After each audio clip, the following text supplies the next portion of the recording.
Nick. Our final film tonight retraces the last 5 days of a young Cardiff woman, Lynette White. Lynette was 20. She lived with and helped to support a boyfriend and was hoping to settle down with him and have children. Instead, on Valentine's Day, Lynette was murdered. This is Cardiff's Docklands, Tiger Bay. Good morning all and welcome to Wednesday Street Life. What a day, Chigid. Frank Hennessy summer. I'm with you until 12:30. And we're on a bit of a crusade today. Welcome back to Meet for Lunch and to our phone-in on Women at Work and the extent of Red Dragon News. This is Martin Shankelman.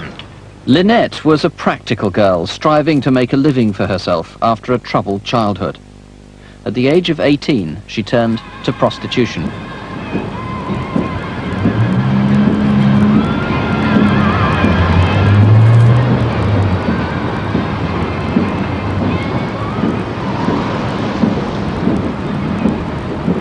Every night, 7 nights a week, she'd work here from 6 p.m. till 1 a.m., often taking clients to a flat in James Street. When she stopped work early in the morning, she went regularly to meet friends at a nearby club.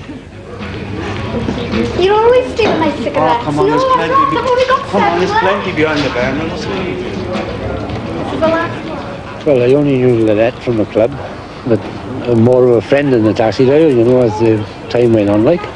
She used to talk a lot and dream a lot and, you know, like any other young girl, like, you know. But herself, she was a cracking girl and I used to think a lot of her, like, you know.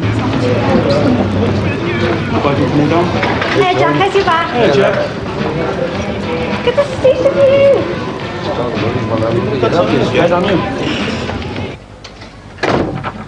On Tuesday afternoon, Lynette left her flat in Grangetown, and for 5 days, she disappeared. She was seen around the city, but she avoided her closest friends.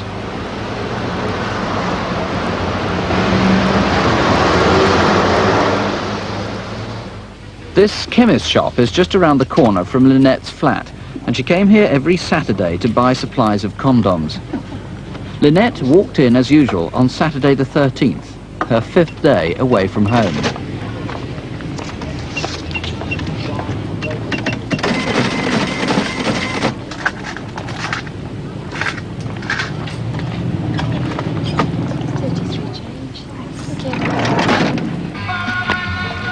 Later on that evening, an old school friend saw Lynette standing outside a disco known as Monty's. Really? That's fire. I'm looking for my father. Have you seen him? No. You come in. Yeah, I'm fine. Okay. Lynette almost certainly was not waiting for her father. She hadn't seen him in a year. It's not known if she did meet someone here or left alone, but she stayed here till sometime after 1 a.m. By now, it's Sunday. It's February the 14th, Valentine's Day.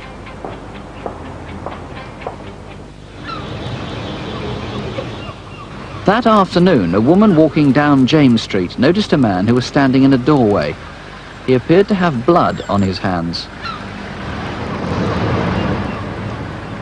This is next door to where Lynette took clients.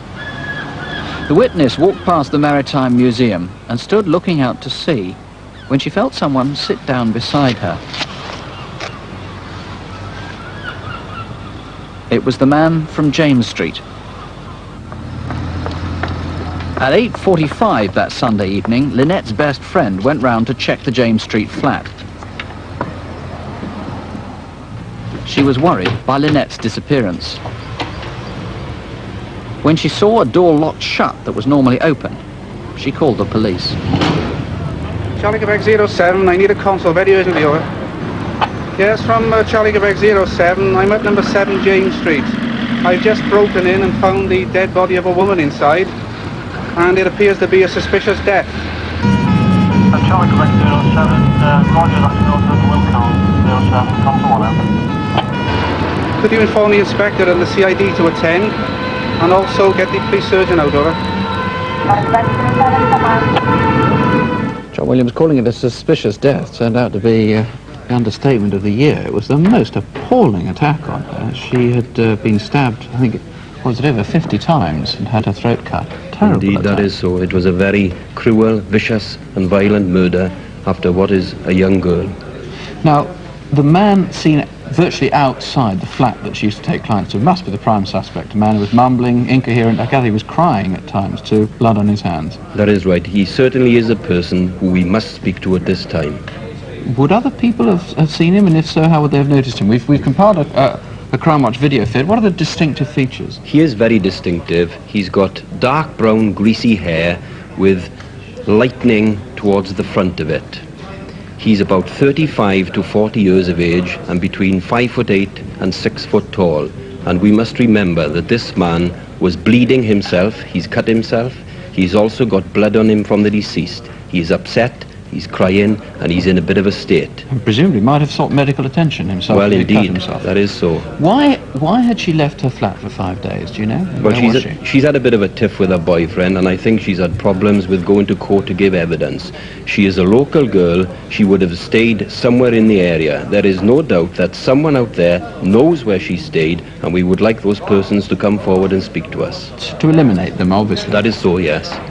Everybody seems to speak terribly highly of this girl. She was tremendously liked and admired, and I gather even a large number of her clients have come forward who went to her as she was a prostitute. Yes, of course she was, but she was a popular girl. She was a quiet girl. She was well liked. But there are other clients in the city and outside the city who ought to come forward and tell us when they've been with her so that we can eliminate them from the inquiry.